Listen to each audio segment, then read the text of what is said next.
Assalamualaikum warahmatullahi wabarakatuh. Salam sejahtera, salam merdeka bagi kita semua. Saya Dede Duen Saputra, berasal dari SMA Negeri 15 Bekasi.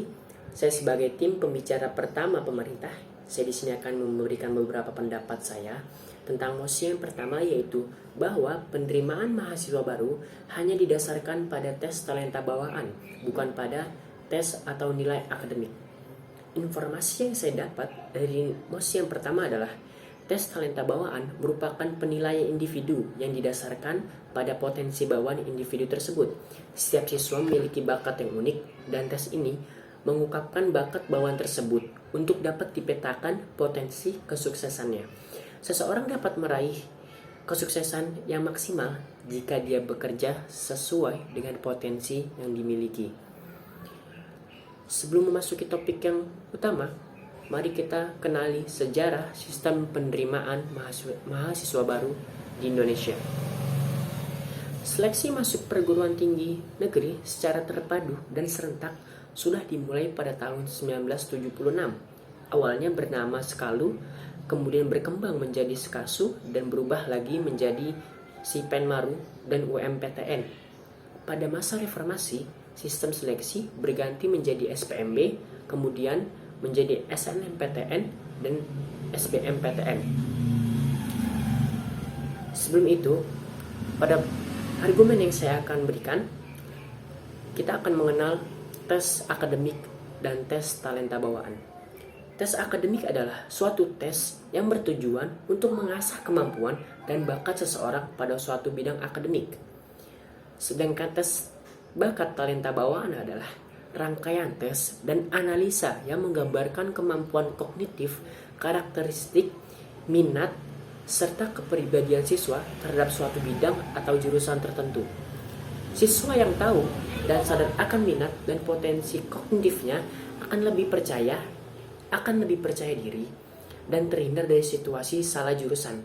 Mengapa ini dapat terjadi? Karena mulai berkembangnya zaman, makin banyak siswa-siswa yang hanya berpikir bahwa dia yang terpenting hanya kuliah tanpa memikirkan jurusannya, tanpa memikirkan kemampuan kognitifnya, tanpa memikirkan karakteristiknya. Yang artinya, maka dari itu banyak sekali pengangguran di mana yang memiliki gelar S1, S2, tapi tidak dapat bekerja. Kenapa? Karena mereka hanya memikirkan bagaimana dia bisa kuliah tanpa memikirkan bagaimana dia bisa berkembang dan sampai menuju kesuksesannya. Kemudian, dalam tes talenta bawaan akan mengungkapkan dan mengukur banyak aspek seperti kemampuan verbal, logika berpikir, dan daya ingat. Dan hal ini yang menyebabkan beberapa teori bahwa minat seseorang merupakan cerminan daripada gambaran kepribadian orang tersebut. Seseorang akan memilih apa yang ia sukai atau minati sesuai dengan karakteristik atau kepribadiannya. Dengan contoh seperti ini, jika ada seseorang dengan dimana dia memiliki talenta bawaan adalah olahraga, kemudian dia mengikuti masuk ke dalam perguruan tinggi yang dimana mata kuliahnya tersebut tidak ada yang berhubungan dengan olahraga, maka di situ tidak ada letak bagaimana hubungannya, bagaimana karakteristiknya, serta kepribadiannya yang dapat memberikan cerminan serta hubungan yang baik begitu.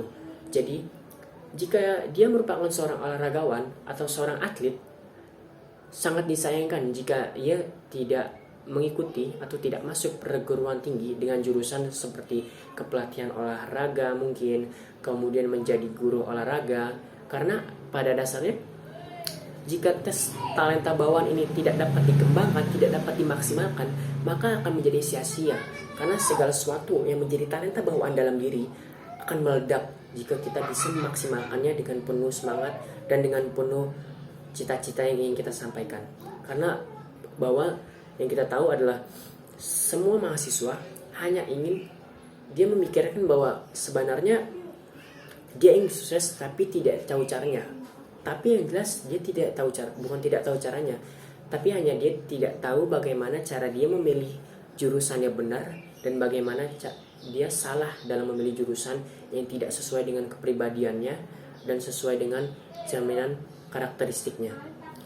Mungkin itu saja yang bisa saya sampaikan terkait mosi yang pertama. Mohon maaf bila ada kesalahan kata atau dalam salah penyebutan. Terima kasih. Wassalamualaikum warahmatullahi wabarakatuh.